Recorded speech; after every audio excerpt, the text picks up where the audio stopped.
بیٹے اور خدا روح القدس کے نام میں آمین۔ اور خدا سالوس بزرگ رحیم آسمانی باپ کا شکر ادا کرتے ہیں کہ جس نے آج ہماری زندگیوں میں ایک نئی صبح پھر سے بخشی اور ہمیں اس لائق ٹھہرایا کہ ہم اس کے قدموں میں حاضر ہوں اور اپنے دن کا آغاز خدا ان کے بزرگ نام کے وسیلے سے کریں۔ اور دوستو، میں خدا کا خادم پادری سلمان یوسف آپ سب لوگوں کی خدمت میں سلام عرض کرتا ہوں، اور اس کے ساتھ ساتھ آپ سب لوگوں کو نان بقا اس مارننگ ڈیووشن میں خوش آمدید کہتا ہوں۔ اور آئیے اپنے سروں کو خدا ان کے حضور جھکائیں اور دعا کریں۔ زندہ بزرگ آسمان و زمین کے خالق و مالک پروردگار، تو جو قادر مطلق اور رحمت سے بھرا ہوا آسمانی باپ ہے، ہم تیرا شکر بجا لاتے ہیں، تیری عظیم قدرت و شفقت، سلامتی اور خدا تیرے جلال اور تیری برکت، تیری نام کو عزت و جلال دینے کے لیے خدا ہر حال میں ہم تیری شکر گزاری کرتے ہیں۔ اور یقیناً خدا تیرا ہر ایک روپ اب تیرے لوگوں پر ظاہر ہے، اور خدا ہم تیرے نام سے پیارے خدا اس وقت حاضر ہیں تاکہ تجھے عزت و جلال دے سکیں اور تجھ سے رحم کی اپیل کر سکیں، خداوند یسوع کے نام میں آمین۔ دوستو، خدا ان کی ستائش اور اس کے نام کو عزت و جلال دیتے ہیں، اور آج کے اس خوبصورت وقت میں اور آج کی سہانی صبح میں ہم خدا ان کے نام کو عزت و جلال دیں گے، اور بڑا ہی خوبصورت زبور خدا ترسو آؤ سنو اے بیان میرے اتے رب نے جو کیتے احسان، اور مل کر خدا ان کی تعریف کریں گے اور اس کو مبارک کہیں گے۔ جی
خدا ان کی تعریف ہو اس خوبصورت زبور کے لیے جو کوائر نے آپ کے لیے گایا۔ ہم خدا ان کی تعریف کرتے ہیں، اور جب یہ لوگ گا رہے تھے تو میں ان کے ساتھ ساتھ پورا گیت گنگنا رہا تھا اور خدا ان کی برکت کو ریسیو کر رہا تھا۔ جب ہم خدا ان کی پورے دل سے شکر گزاری کرتے ہیں، اس کے نام کو عزت و جلال دیتے ہیں، اس کی حمد و ثنا کرتے ہیں، تو دوستو یاد رکھیے کہ خدا یقیناً اپنی برکتوں سے माला माल करता है। इस बात के लिए हम खुदा उनका शुक्रिया अदा करते हैं। वक्त है कि हम खुदा उनके जिंदा पाक कलाम की तिलावत को सुने, और मैं गुजारिश करूंगा नदीम आपसे कि आप एक दफ़ा फिर से आज खुदा उनके जिंदा पाक कलाम की तिलावत हम तक पहुंचाएं। शुक्रिया भाई साहब। मरकज़ की अंजील उसका 5वां बाब उसकी 34वीं आयत।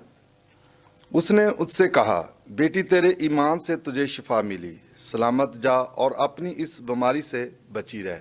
खुदा उनका कलाम पढ़ा जाना और सुना जाना हम सब के लिए बाइस बरकत हो। आमीन। खुदा उनके जिंदा पाक कलाम का पढ़ा और सुना जाना हम सबों के लिए इंतहाई बरकत का बाइस रहे। और दोस्तों, आइए अपने सिरों को खुदा उनके हजूर झुकाएं और दुआ करें। जलाली आसमानी बाप, हम तेरा शुक्र बजा लाते हैं तेरी अजीम कुदरत और शफकत के लिए। और खुदा तुझसे इल्तिजा है कि तू अपने आसमान के दरीचे खोल और हम सबों को हिकमत और दनाई की रूह अता फरमा, ताकि हम तेरी अकल और तेरी समझ और तेरी हिकमत के मुआफिक अपनी ज़िंदगी बसर करें। यीशु के नाम में आमीन आमीन। खुदा उनकी तारीफ़ और उसकी सिताइश को और खुदा उनका शुक्र अदा करते हैं आज की सुहानी सुबह के लिए, और ख़ास तौर पर जो आयत आप लोगों के लिए तिलावत की गई और मुक़द्दस मरकज़ की मार्फत लिखा गया इंजीली बयान उसके 5वें बाब की 34वीं आयत। और ये एक ऐसी मशहूर मारूफ आयत है कि जिससे, इस वाक़ये से तमाम दुनिया के लोग जो हैं वो आगाह हैं। और दोस्तों, अगर हम जिंदगी की हकीकत को देखें और जिंदगी के उतार चढ़ाव को देखें तो कई दफ़ा लाइफ जो है वो बहुत अनप्रडिक्टेबल होती है, और वो इसलिए गैर यकीनी की सूरत हाल जन्म लेती है ज़िंदगी में कि बहुत दफ़ा हम ऐसे हालात व वाक़यात से गुजर रहे होते हैं कि जिन पर हमारा कोई इख्तियार नहीं होता, और हम चाहते हुए भी अपने उन हालात से बाहर नहीं निकल सकते, हम चाहते हुए भी अपने आप को आज़ाद नहीं करवा सकते। ऐसी ही सूरत हाल उस खातून की थी कि जिसे 12 बरस से खून जारी था, जो 12 बरस से बीमार थी और नापाकी की हालत में अपनी ज़िंदगी बसर करती रही शरीयत के मुआफिक। और आज दोस्तों, जब उस खातून को ये इल्म हुआ कि मेरे अपने ही कस्बे या मेरे गांव में एक बहुत बड़ी शख्सियत यानी यीशु मसीह तशरीफ लाए हैं, तो सोचा क्या है कि मैं आज ही उठकर जाऊंगी, मैं आज ही उठकर अपने खुदावन के कदमों में गिरूंगी और उससे शिफा पाऊंगी। और दोस्तों, इसके साथ साथ और क्या ख्याल है जहन में कि भीड़ बहुत होगी, पता नहीं मैं खुदावन के पास पहुंच भी पाऊंगी या नहीं, पता नहीं कि मैं उसके नज़दीक जा भी पाऊंगी, अपनी मिन्नत और समाजत और अपनी फरियाद उस तक पहुंचा भी सकूंगी या नहीं। तो फिर सोचा क्या है कि सिर्फ उसकी पोशाक का पलड़ा ही छू लूंगी तो शिफा पाऊंगी।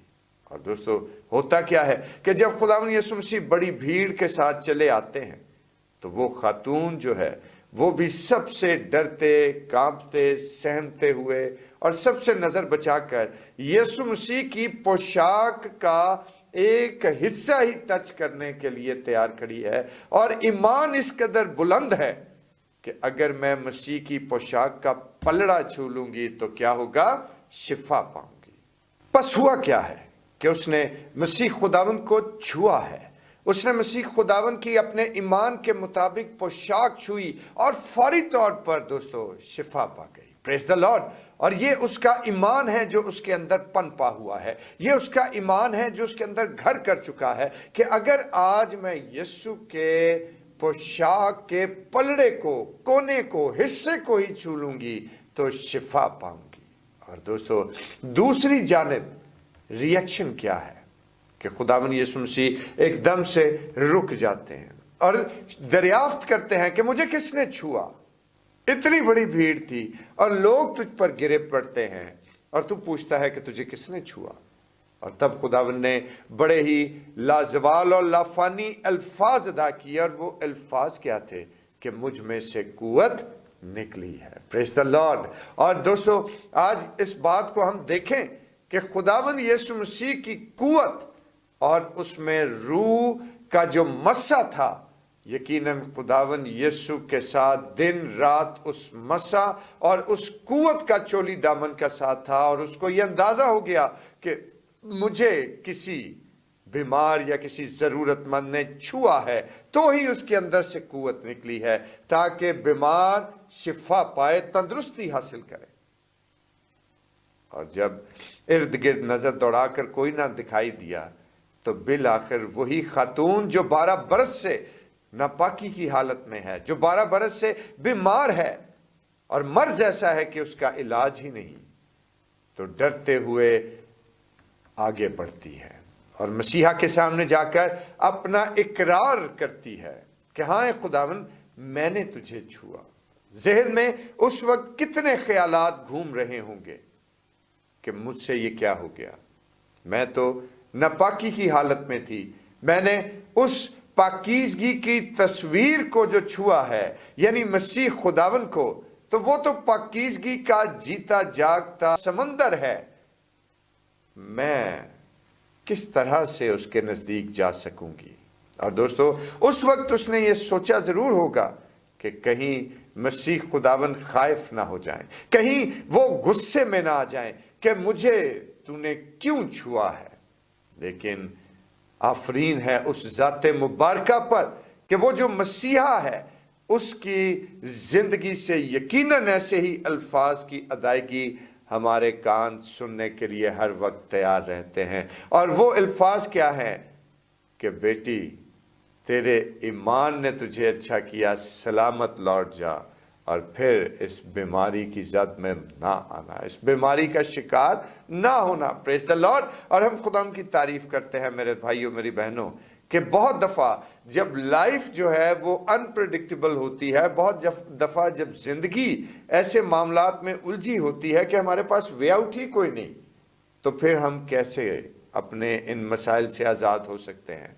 तो याद रखें कि उस वक्त मेरा और आपका मुनज्जी और हमारा खुदावन हमारी मदद के लिए निकलता और हमारी मदद को आता है, और वो अपने पास आए हुए किसी भी कमज़ोर और नातवा और गुनहगार को रद्द नहीं करता, बल्कि वो ज़िंदगी की तल्ख हकीकतों को बदल कर उनको खुशी की शक्ल में बना देता है। और इस बात के लिए हम खुदा की शुक्रगुजारी करते हैं। और यही बात जो है वो उस खातून की जिंदगी में होते हुए हम देखते हैं कि जो 12 बरस से बीमार है, लेकिन जब यीशु का जलाल उस पर ठहरता है, जब यीशु की कुव्वत उस पर ठहरती है, तो फिर खुदा का कलाम क्या कहता है कि वो औरत उसी लम्हा तंदुरुस्त हुई और शिफा पा गई। और यीशु की ये बात सुनकर, यीशु के अल्फाज सुनकर उसके जिंदगी में और ज्यादा खुशी और तकवीयत पैदा हुई कि जिस वक्त खुदा ने कहा कि बेटी, तेरे ईमान ने तुझे अच्छा किया। और इस ख्याल के वसीले से खुदा ने आप लोगों को बरकत दे।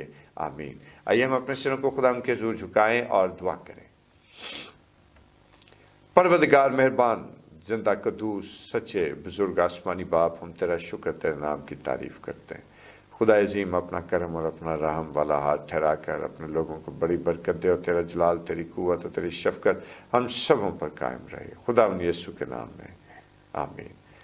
आए हमारे बाप, तू जो आसमान पर है, तेरा नाम पाक माना जाए, तेरी बादशाही आए, तेरी मर्जी जैसे आसमान पर पूरी होती है ज़मीन पर भी हो। हमारे रोज़ की रोटी आज हमें बख्श दे, जिस तरह हम अपने कसूर को माफ़ करते हैं, तो हमारे कसूर हमें माफ़ फरमा। हमें आजमाइश में पड़ने दे, बल्कि बुराई से बचा, क्योंकि बादशाही, कुदरत और जलाल हमेशा तक तेरा ही है। आमीन। और अब हमारे खुदा यीशु मसीह का फजल, खुदा बाप की मोहब्बत, पाक रूह की रफ़ाकत और शराकत, उसकी तसल्ली और उसका इत्मीनान अब से लेकर हमेशा तक कुल मुक़द्दसीन के साथ और बिलखसूस तमाम यूट्यूब फैमिली के साथ होता रहे। आमीन।